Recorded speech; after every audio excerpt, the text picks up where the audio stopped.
Hi, this is Linda with Craft on Cue, and I'm here with a quick tutorial on how I make my faux glimmer spray, glimmer mist. I'm not sure what to call it, but my cousin Kathy, hi Kathy, had asked how I make that, and I thought it would be a good tutorial because I think I probably make mine different than what I've seen online.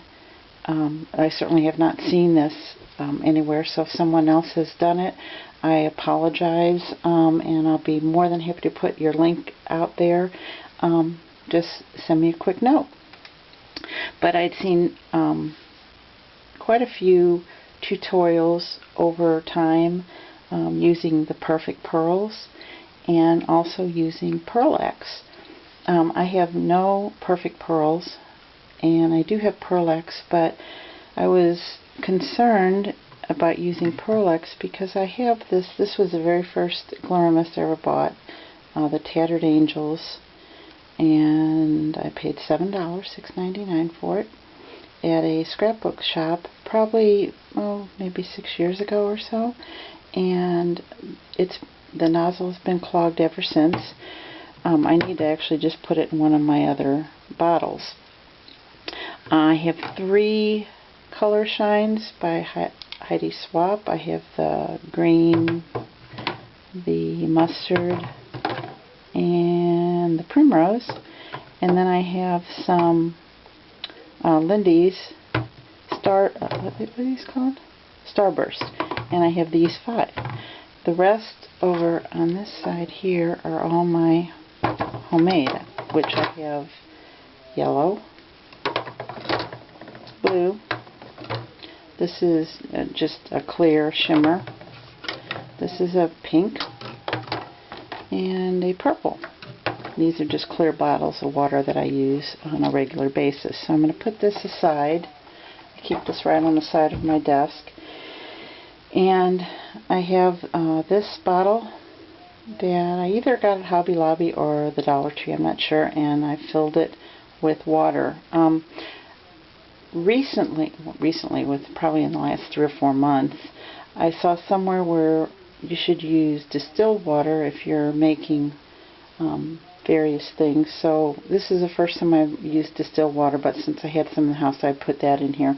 But all those others, I've used plain old tap water, and I've never had a problem. I really don't even know what the problem is supposed to be with those. But anyway, I thought I would try that.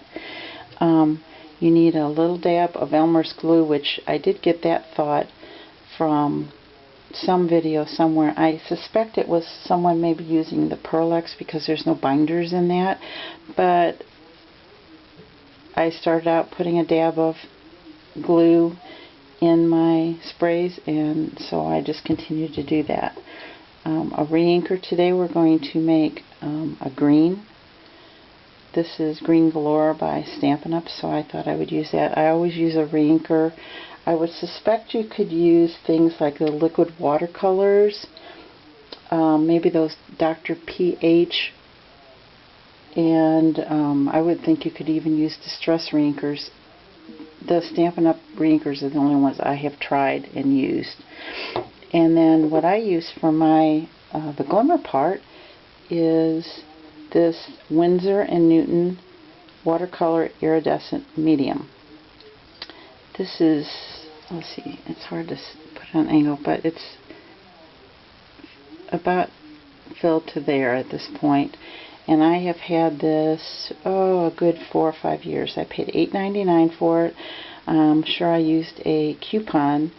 So even though it seems really expensive, when you compare it to the fact that I paid $7 for this Tattered Angels, and I really don't know what these cost now, but when I bought my first one it was $7, and I bought it at a scrapbook store, so I know I didn't even have a coupon.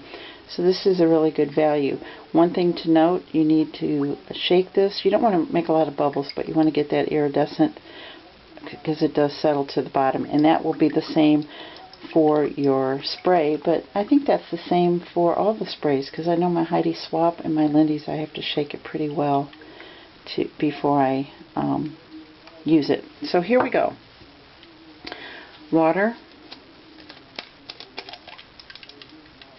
Take the, and I'll put some inker in there, and I'll just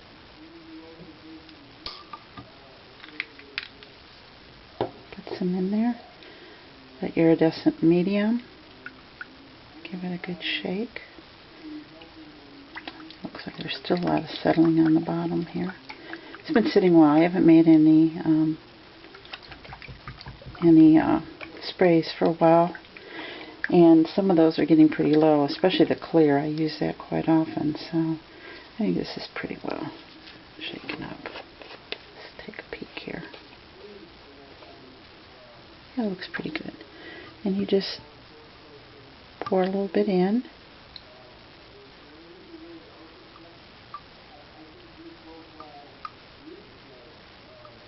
I don't know how much that is. Teaspoon maybe?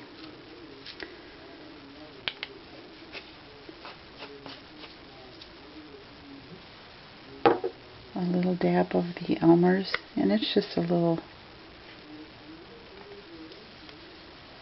dab.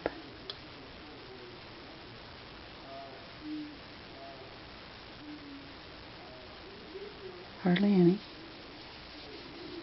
And like I said, maybe you don't even need that. It's just I had seen that somewhere at some point in time. And then shake this up.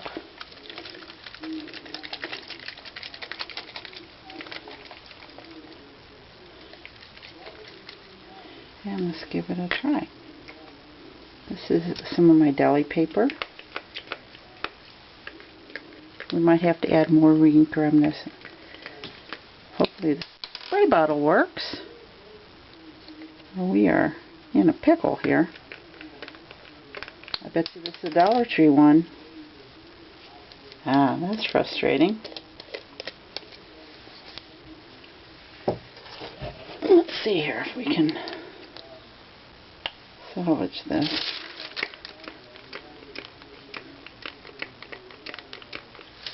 Well,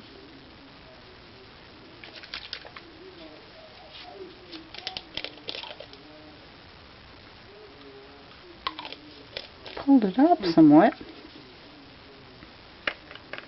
There we go. Okay. Sorry guys. Now this is really, really light.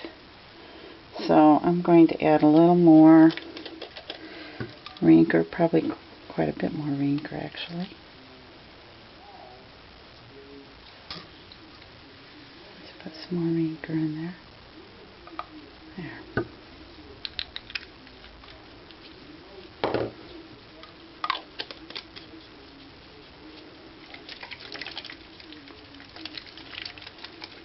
It's pretty in the bottle for sure.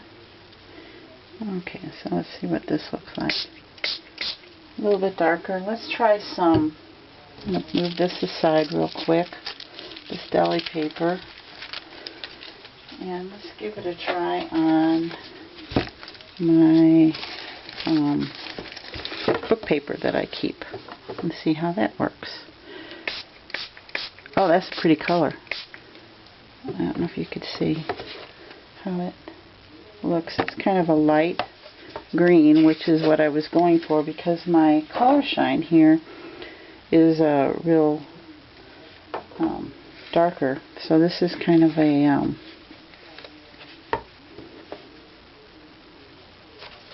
nice complement for that, I think. Maybe we'll add just a teeny bit more. I've got to prop this book open so it doesn't dry together. There we go. I'll definitely have to get better at these tutorials. I apologize in advance for my clumsiness. I'll just take another squirt of that.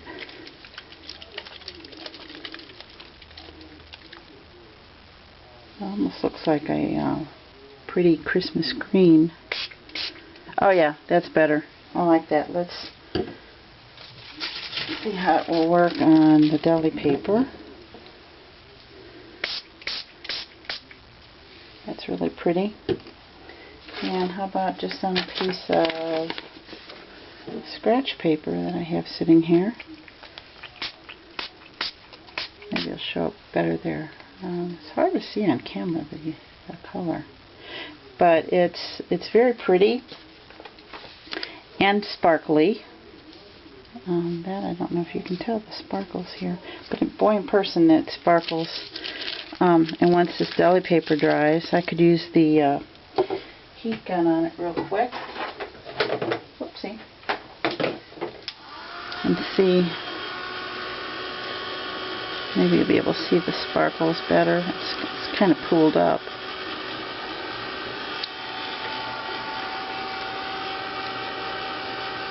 But it is really, really sparkly. I'm not going to bore you with this heat drying thing, and I don't have any editing software, so we'll just have to let it go at that. But hopefully, Kathy, this will help with how you make, learning how to make the glimmer mist, homemade glimmer mist. And if you guys have any questions, feel free to send me a message. And that's it for today. Thank you so much. Have a great day, and God bless.